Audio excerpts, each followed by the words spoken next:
Hey everyone, and welcome back for another deep dive. Today we are tackling something that can be a bit intimidating, but is super useful for anyone working on projects. Oh, yeah, definitely a bit intimidating. The PDSA cycle. Have you heard of it? I have. So the PDSA cycle is a framework for making changes, and not just any changes. Right. Real impactful changes in basically anything you're working on. Yeah, you could apply it to a lot of different situations for sure. So whether you're prepping for a new project or just trying to improve things you're already working on, or even just looking to brush up on your project management skills, the PDSA cycle is definitely something worth knowing about. Absolutely. We're diving into Chapter 5 from this book on project execution, and it's packed with practical tips and real-world examples. Yeah, this chapter is really great. So get ready to walk away with a toolkit for driving change and making a real impact. That's what we're hoping for. Okay, so let's jump right in. Okay. Can you give us like a quick overview of what this PDSA cycle is all about? Sure. The PDSA cycle is basically a well-recognized tool for implementing change ideas within a project. Okay. And what's cool about it is it emphasizes that it's a cycle. So it's not just like a one-time thing. Exactly. It's not a one-time fix. Okay. It's about making small changes, testing them out, Okay. seeing what happens, and then using that data to make more changes and constantly improve things. Got it. So it's like this continuous loop of trying and learning. Exactly. I like that. It never really ends. So it's like we're always striving for better. Yeah, always trying to get a little bit closer to perfection. Okay, I'm already feeling less intimidated by the whole PDSA thing. Good. It's really not that scary once you get the hang of it.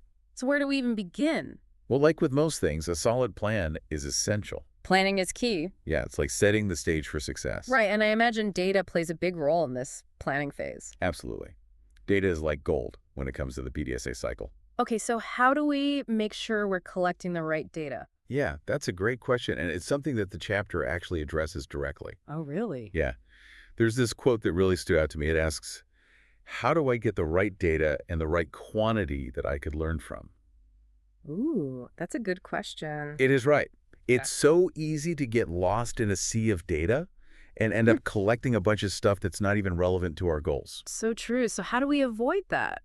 Well, before we even start collecting anything, we need to be super clear about who is going to be collecting the data, Okay. where that data is going to come from, when we're going to collect it, Okay. and most importantly, what specific data points or metrics we're actually going to track. So it's like we need to have a very clear purpose for every piece of data we collect. Exactly. We're not just randomly gathering information. Makes sense. We're being very deliberate and strategic. So once we have that all figured out, what's next? Well, to make things even clearer, we can use a visual tool called a driver diagram. Ooh, a visual tool. Yeah. Oh, love those. Yeah, they can be super helpful. So a driver diagram, it's basically a roadmap for your project. Okay. It connects the dots between your ultimate goal and the specific actions you'll take to get there. So it helps us visualize the path to success. Precisely. Okay, I'm intrigued. Can you give us an example? Sure. So the book talks about this example from a stroke unit.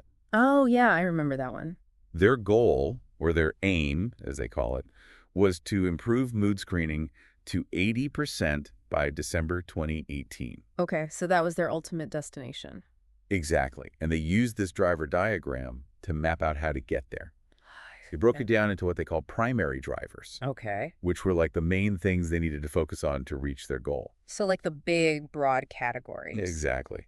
And for them, these primary drivers included things like improving staff knowledge about mood screening Makes sense. and using appropriate screening tools. Okay, so those are the main highways leading to their destination. Yes, perfect analogy. But we need more than just highways, right? We need those smaller roads and streets to actually get us to specific places. Exactly. And that's where the secondary drivers come in. Okay, so those are like the more specific actions that support those primary drivers. Precisely. So for the stroke unit, their secondary drivers included things like, Let me guess.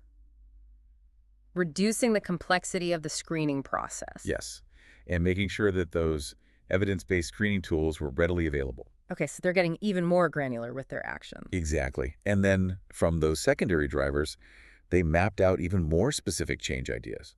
Wow, so it's like a whole hierarchy of actions. It is. And the beauty of the driver diagram is that it shows you how all these pieces, from those big primary drivers to those tiny specific actions, all contribute to reaching that final destination. I'm already seeing how valuable that could be. It's really helpful. To have that visual representation to kind of guide your decisions and make sure everyone's on the same page. And it keeps you focused on what really matters. Yeah.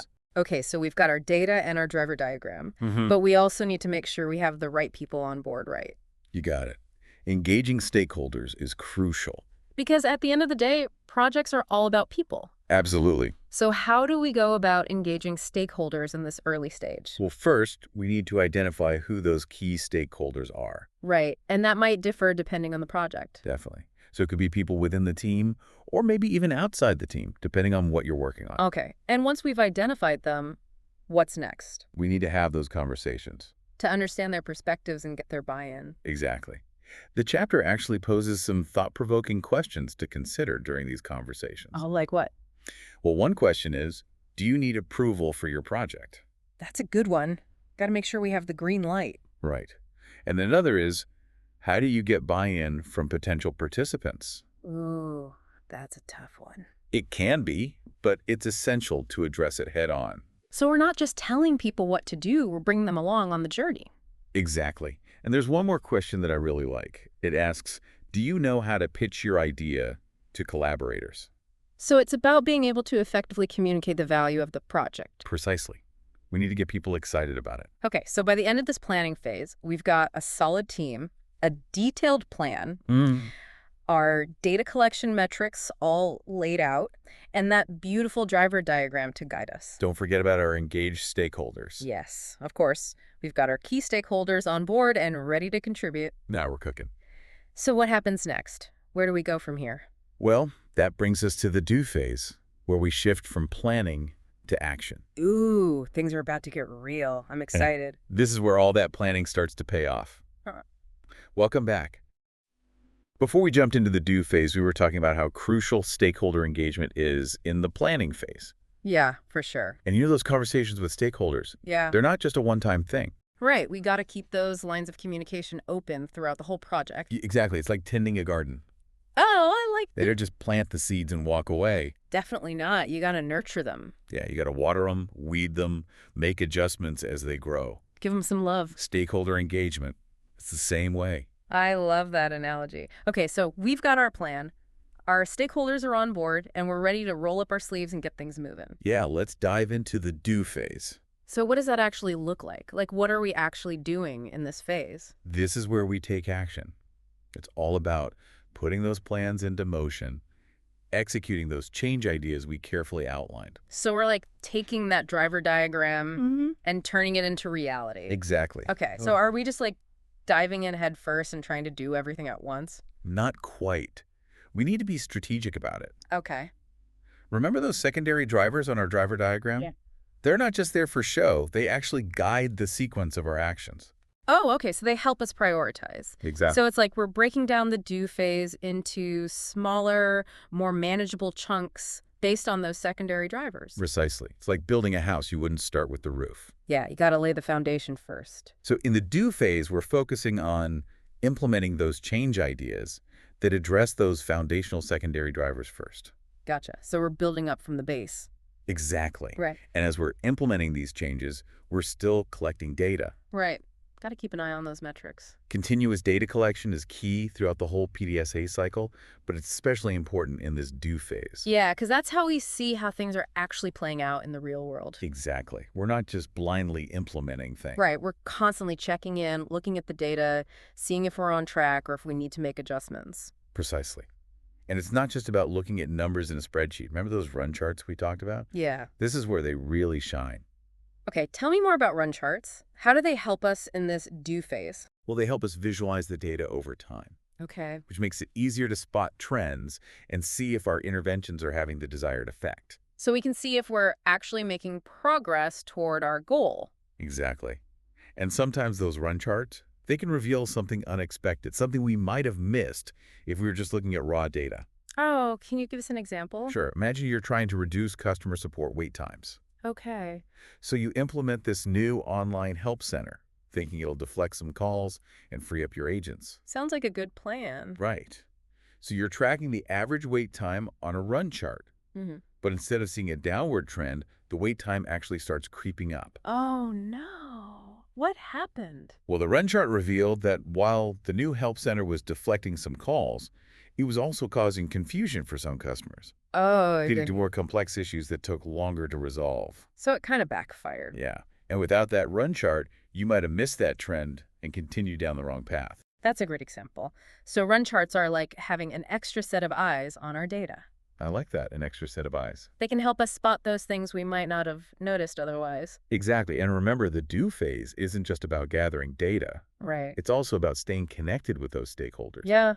Got to keep them in the loop. Keeping them informed of our progress, addressing any concerns or questions they might have. So it's like we're constantly fine-tuning the engine while the car is still running. Yeah. Making adjustments, gathering feedback, keeping everything moving smoothly. Love that. And that brings us to the study phase, where we take all that data we've been diligently collecting Okay. and start digging into the details. Ooh, this is where we put on our detective hats. Exactly. The study phase is all about understanding the impact of our interventions. So did they work? Yeah, do they move the needle? Do they have any unintended consequences? And what can we learn from all that data to inform our next steps? Precisely. So we're not just looking at whether something worked or not. Right. We're trying to understand why it worked, why it didn't work, and what we could do differently next time. So it's all about asking those why questions. Exactly. Going beyond the surface level. Okay, and I'm guessing our trusty run charts are still helpful here. Absolutely. Remember that example with the customer support wait times? Yeah.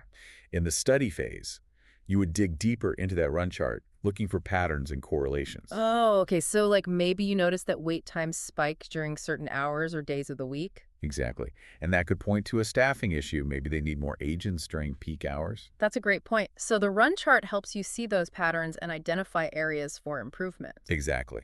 It's like piecing together a puzzle. Each data point is a piece. Mm-hmm. And the run chart helps you see how they all fit together. I'm telling you, I'm really starting to appreciate the power of visualization when it comes to data. It makes such a difference. But run charts, they're just one tool in our detective kit. Oh, right. What else do we have? We can also use things like Pareto charts, histograms, Mm-hmm. and even good old-fashioned scatter plots. So many options. The key is to choose the right tool for the job and to be curious, always asking, what's the story this data is telling us? I love that. It's like for data detectives. We are. Okay, so before we move on, let's quickly recap what we've covered in these do and study phases. All right, sounds good. So in the do phase, we're all about taking action. Right, yes, putting those plans into motion. We're using that driver diagram as our guide, and we're making sure to sequence our actions, collect data continuously, and use those run charts to monitor our progress. Exactly. And then in the study phase, We shift gears. we put on our detective hats and we start analyzing all that data we've collected. We're looking for trends, patterns, insights that will help us make informed decisions about our next steps. Exactly. So what happens next? What do we do with all these insights? Well, that brings us to the ACT phase, Ooh, the final phase. where we'll discover how to use those insights to make those informed decisions and drive continuous improvement. Okay, we're back. And it's time for the ACT phase, the final act of the PDSA cycle. This is where all our hard work pays off. Right, we've planned, we've done, we've studied, and now it's like decision time. Exactly. We've gathered all this data, uncovered those hidden trends, Yeah. and now we need to translate those insights into action. So what are our options here? What kind of actions can we take? We've got three main choices: adapt, adopt, or abandon. Okay, let's break those down. What does it mean to adapt to change? Adapting means we're tweaking our approach based on what we've learned. Okay. So let's say we implemented a new onboarding process for new hires, but the data is showing it's not as effective as we hoped. Okay. Maybe new hires are still feeling lost and overwhelmed. Yeah. In this case, we might adapt the process. Maybe add more mentorship opportunities or create a more comprehensive training manual. So we're not scrapping the whole thing. We're just making adjustments based on what the data is telling us. Exactly. It's all about being flexible, responsive to that feedback we're getting. Got it. So what about adopt? When do we choose to adopt a change? Adopting means we're fully implementing a change that's proven successful. Okay.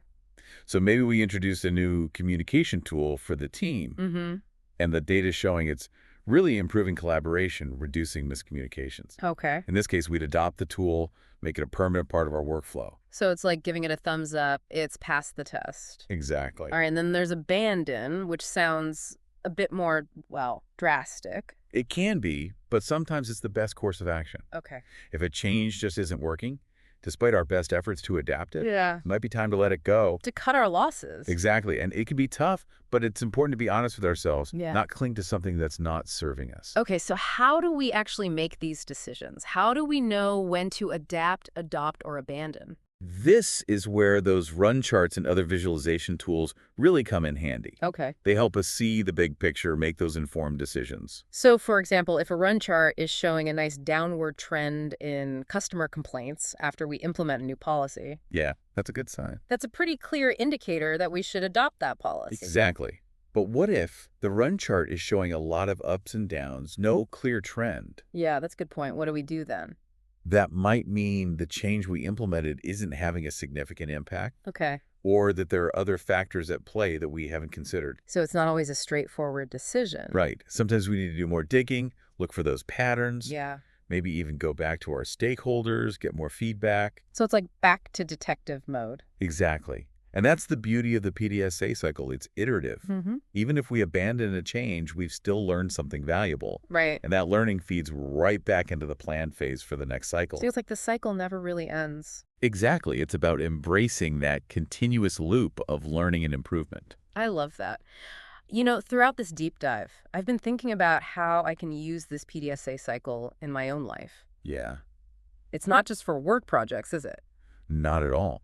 You can use it to improve your fitness routine, learn a new skill, Mm-hmm. even just get better at managing your time. So many possibilities. The principles are the same. Right. It's all about setting a goal, Planning your approach, taking action. studying the results, and making those adjustments. It's like having this roadmap for making positive changes in any area of life. Exactly. And it's not about being perfect, is it? No, not at all. It's about experimenting Being open to learning from our mistakes. and constantly striving for better. Exactly. This has been such a great conversation. I agree. I feel like I have this whole new set of tools to tackle those challenges and make positive changes. Me too. And it all comes down to this simple framework, the PDSA cycle. It's amazing how powerful a simple framework can be. It really is. Well, on that note, let's leave our listeners with a final thought to ponder. All right, so here's a question for you all. Now that you understand the PDSA cycle, what project or area of your life could you apply it to for meaningful change? That's a great question. And that's a wrap on another deep dive. Until next time, keep those brains buzzing and those ideas flowing.